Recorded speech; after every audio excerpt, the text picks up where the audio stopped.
Então, eu tenho aqui, ó, o capítulo 6, América Anglo-Saxônica, tá? A América Anglo-Saxônica, pessoal, que nem vocês podem observar aqui nessa imagem, ó, que está aparecendo, tá? É a porção do continente americano que corresponde aos territórios aí de 2 países, tá? Ao território de 2 países, Estados Unidos e Canadá. Ambos foram colonizados aí de maneira mais atuante pela Inglaterra, tá certo? E aqui a gente vai entender um pouquinho como se deu aqui essa aula, tá? Bem, aqui nós vamos falar, né, dar continuidade aqui, falando sobre a América Anglo-Saxônica, os aspectos naturais da América Anglo-Saxônica. Por causa da extensão de seu território, a América Anglo-Saxônica apresenta grande diversidade de formas de relevo, de tipos climáticos e de vegetação. Então, vamos conhecer aí as principais características, tá? O relevo da América Anglo-Saxônica se destaca pela presença de 2 grandes cadeias de montanhas, sendo uma no oeste e outra no leste da região, tá? Então, observe no mapa a seguir aí as principais características, ó. Que nem você pode observar nesse mapa aqui, deixa eu aproximar para vocês, tá? A altitude, tá certo? Em metros aí, com as cores especificado aqui na legenda do nosso mapa, tá? Aqui vai explicar um pouquinho sobre cada característica aí em relação à questão das montanhas, né? Montanhas Jovens do Oeste, que tá falando aí, ó. Tá? Aqui nessa imagem você tem o Monte Denali, né? No Parque Nacional, lá no Alasca, tá? E aqui na outra imagem, certo? Aqui falando montanhas e planaltos do Antigo Leste, tá? E aqui você tem o mapa especificando aí a altimetria e a hidrografia da América Anglo-Saxônica e aqui também algumas características sobre as planícies centrais, certo? Passando aqui para frente, nós vamos ver assim. Em relação à hidrografia, os rios que apresentam grande importância para a região são o Mississippi e o Missouri. A rede hidrográfica do rio Mississippi, com seus inúmeros afluentes, nasce tanto nos montes Apalaches a leste, quanto nas montanhas rochosas a oeste. O sistema formado aí pelos rios Mississippi e Missouri se estende por mais de 6.000 quilômetros e é um dos maiores do mundo. Nas montanhas rochosas, origina-se o rio Colorado, formador do maior cânion do mundo, o Grand Canyon, tá? De enorme beleza natural, esse cânion foi esculpido pela ação das águas do rio Colorado, que vem desgastando as rochas ao longo dos últimos 6 milhões de anos e criando longos e profundos vales. O conjunto dos grandes lagos da América do Norte, localizados no nordeste dos Estados Unidos, na fronteira com o Canadá, foi formado pelo derretimento de um grande manto de gelo que cobria vastas áreas da América do Norte durante o último período glacial. Esse conjunto representa o maior reservatório de água doce superficial do mundo. Aqui nessa imagem você está vendo aí as cataratas do Niágara, na fronteira entre o Canadá e os Estados Unidos. São alimentados aí pelas águas do rio Niágara, que liga os lagos Erie e Ontário. Então, você está vendo aí a vista de queda de águas nas cataratas lá do Niágara, tá? Nessa imagem aqui, belíssima, que vocês estão vendo. Passando aqui para frente, ó, clima e formações vegetais da América Anglo-Saxônica. A influência de fatores climáticos como a latitude, o relevo e as correntes marítimas, além da ação de massas de ar polares e oceânicas, proporciona a diversidade de tipos climáticos e de vegetação da América Anglo-Saxônica. Nesse mapa aqui, você está vendo os climas, tá? Da América Anglo-Saxônica. Eu tenho aqui, tá? O subtropical, eu tenho o desértico, eu tenho o temperado, tá? Eu tenho o frio, tá certo? Eu tenho o polar e eu tenho o semiárido também, tá certo? E na vegetação, eu vou ter vários tipos também, ó. Eu vou ter a floresta temperada, eu vou ter a floresta boreal ou taiga, a savana, estepe, pradaria, tá? Vegetação mediterrânea, vegetação de altitude, tundra, deserto e deserto gelado polar. Então, cada áreazinha dessa aqui vai ter o predomínio de um tipo de vegetação, tá certo? Por exemplo, nas elevadas latitudes, nas proximidades do Círculo Polar Ártico, a menor incidência direta de radiação solar resulta na predominância do clima frio e do clima polar. Em áreas de ocorrência de clima polar, o inverno é especialmente rigoroso. Os dias são curtos e as noites são longas e as temperaturas médias ficam abaixo de menos 20 graus Celsius.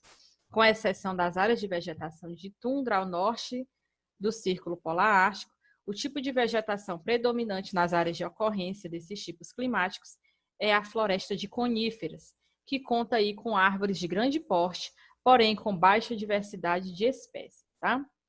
Então, aqui você está vendo a floresta nacional, tá certo? Lá no leste dos Estados Unidos.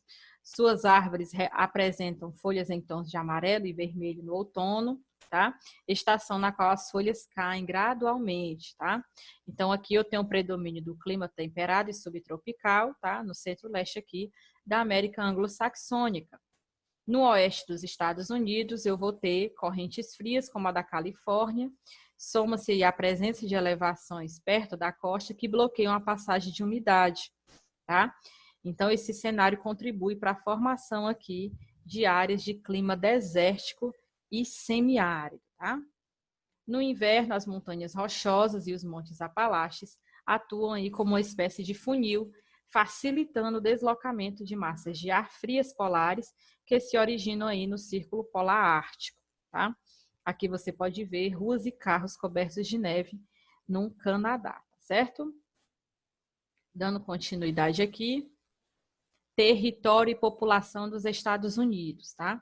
Então, nós até já estudamos sobre esse assunto, então aqui a gente vai dar uma revisada, tá?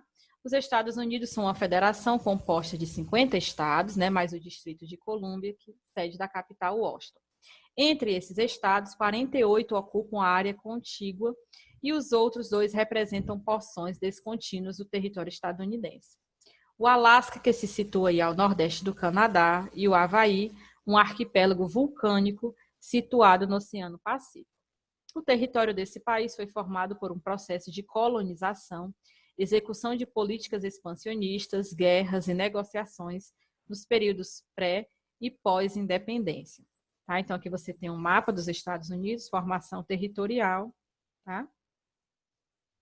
O processo de colonização da América anglo-saxônica teve início lá no século XVI e XVII, quando os ingleses protestantes, perseguidos lá pela Igreja Anglicana, fundaram colônias de povoamento, tá? Então, os holandeses e franceses também fundaram cidades e estabeleceram colônias na região. No entanto, ambas foram suplantadas pelos ingleses no século XVIII.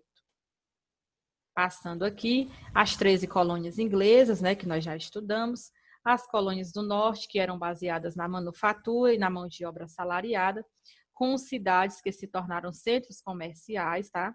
Eu tenho as colônias do sul, que eram baseadas na monocultura, tá? Na mão de obra escravizada, na produção voltada para a exportação, tá? Lembrando que todo esse assunto aqui nós já estudamos. Então, em 1776, as 13 colônias se uniram e declararam a independência dos Estados Unidos, libertando-se da metrópole inglesa. No entanto, as diferenças de interesse e mentalidade entre o Sul e o Norte, sobretudo em relação à libertação dos escravizados, levaram à Guerra de Secessão, né? Foi uma guerra civil que ocorreu entre as colônias do Norte e as colônias do Sul, tá certo? Que terminou aí com a vitória dos nortistas e pôs fim à escravidão. O processo de expansão que se seguiu ficou conhecido como Marcha para o Oeste, tá? E envolveu aí o povoamento e o desenvolvimento da porção oeste do país, sendo acompanhado pela expansão da rede ferroviária. Então, entre o final do século XVIII e início do século XX, o país recebeu um número expressivo de imigrantes de vários países europeus. E aqui vamos falar um pouquinho sobre a questão racial nos Estados Unidos. Os Estados Unidos atualmente contam com uma grande população de afrodescendentes, mas o fim da escravidão do país não resultou em direitos iguais. A segregação racial, com políticas que visavam separar ou isolar minorias raciais ou étnicas, foi uma realidade nos estados sulistas até a metade do século XX. Escolas públicas, trens e ônibus, por exemplo, apresentavam instalações separadas para brancos e negros, tá? Então, na década de 1960, ativistas que lutavam pelos direitos civis da população afrodescendente no país, como Martin Luther King Jr. e o reverendo Gessé, organizaram marchas de protestos que representaram um marco nesse sentido. Na época, foram abolidas as leis de segregação racial, tá? Então, essas leis de segregação racial aqui era que fazia essa diferença, né? Onde os negros podiam ir, né? Onde os afrodescendentes podiam morar, que lugares os afrodescendentes podiam frequentar, e eles tinham que ser separados, né, da população branca, tá certo? Passando aqui para a distribuição da população, tá, pessoal? Com uma população total de aproximadamente 324 milhões de habitantes em 2017, os Estados Unidos são um dos países mais populosos do planeta, atrás somente da China e da Índia. No entanto, a sua população não se encontra distribuída de maneira uniforme pelo território, né? O que quer dizer isso? Quer dizer que eu tenho pessoas, né, morando, muitas pessoas morando em determinadas localidades e em outras eu tenho poucas pessoas, certo? Em razão das condições climáticas, do relevo e do processo histórico de colonização, a região mais densamente povoada é a Nordeste, tá? Nesse contexto, destaca-se aí a megalópole de Boston, área que praticamente une 4 grandes regiões metropolitanas, formadas pelas cidades de Boston, Nova York, Filadélfia e Washington. Outras áreas urbanas densamente povoadas são as regiões metropolitanas de Atlanta, Chicago, Dallas, Fort Worth, tá? Houston, né? Já as áreas do território estadunidense, que apresentam menor densidade populacional por sua vez, ocorrem ao longo das montanhas rochosas no oeste do país, por influência das condições naturais, com predominância de climas semiáridos e desérticos, tá? Megalópole aqui, ó, área urbanizada, densamente povoada, formada pelas regiões metropolitanas de 2 ou mais metrópoles. O desenvolvimento socioeconômico e a migração para os Estados Unidos. Tá? Em relação ao nível de desenvolvimento socioeconômico, a população dos Estados Unidos apresenta aí um IDH, né, entre os maiores do mundo. Tá?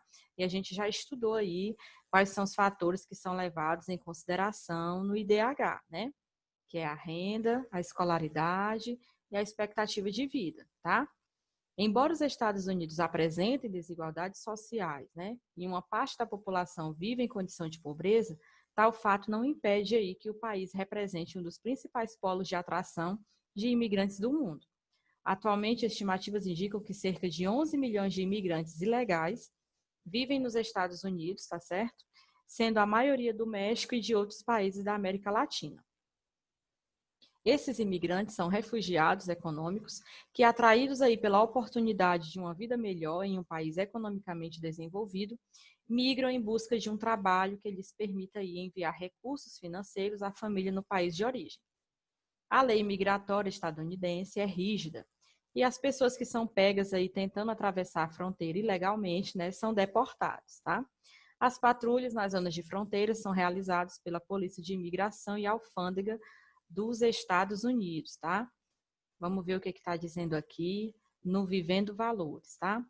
Muitos imigrantes que vivem nos Estados Unidos sofrem com a xenofobia, que é o preconceito aí contra estrangeiros, que nós já estudamos aí em aulas anteriores, tá? Principalmente aí pelo fato de serem vistos por parte da sociedade como competidores por empregos com a população local.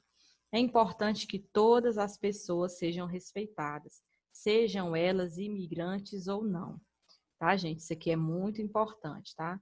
É importante que todas as pessoas sejam respeitadas, sejam elas imigrantes ou não, tá? Vamos evitar aí, vamos acabar, né, com o preconceito, tá certo? Vou voltar aqui. Então, nessa partezinha aqui, nós encerramos a primeira parte aqui do nosso conteúdo de hoje.